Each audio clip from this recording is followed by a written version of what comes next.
अस्सलाम अलैकुम प्यारे दोस्तों। हज़रत इस्माइल अलैहिस्सलाम का जमजम का कुनवा जो बहुत साल पहले दफन हो चुका था, उसकी खुदाई दोबारा किसने की आए जानते हैं।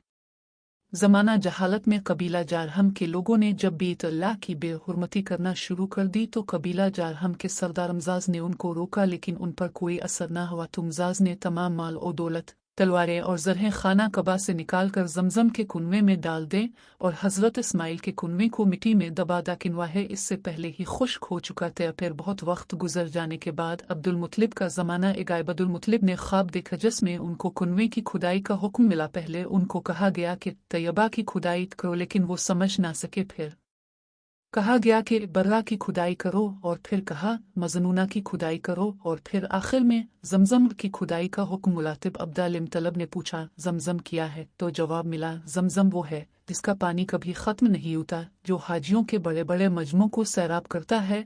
तो हज़रत अब्दुल मुत्तलिब ने पूछा, ये कुनवा किस जगह है? तो जवाब मिला कि जहाँ गंदगी और खून पड़ा है और कव्वा ठोनेगी मार रहा है। अगले ही दिन अब्दुल मुत्तलिब अपने बेटे हारिस के साथ इस जगह गए जहाँ बुतों के लिए जानवर कुर्बान किए जाते थे। वहाँ है जानवरों का खून और गंदगी पड़ी थी और कव्वा ठोनेगी मार रहा था। जब सारी निशानियां मिल गई तो अब्दुल मुत्तलिब ने वहाँ खुदाई शुरू कर दी। तो वहाँ कुरैश के लोग आगे और कहा कि हम तुम्हें यहाँ खुदाई नहीं करने देंगे। तब अब्दुल मुत्तलिब ने अपने बेटे से कहा कि तुम इनको मेरे करीब ना आने देना, मुझे जिस काम का हुक्म मिला है मैं इसे ज़रूर पूरा करूँगा।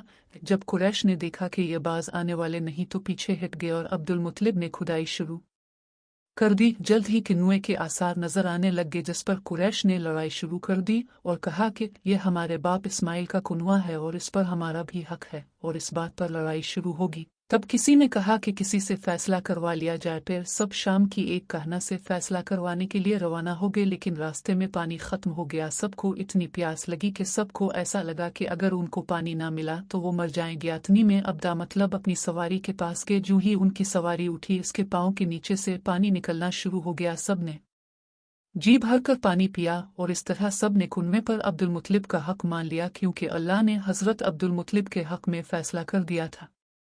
अब जब सब वापस आ गए तो हज़रत अब्दुल मुत्तलिब ने दोबारा खुदाई शरा कर दी। इस बार खुदाई करने पर माल और दौलत, तलवारें, ज़रहें और सोना चांदी निकला। इस बार करशे ने फिर कहा कि इस पर उनका भी हक है, लेकिन हज़रत अब्दुल मुत्तलिब ने कहा कि ना है, इस पर तुम्हारा को कोई हक ना है।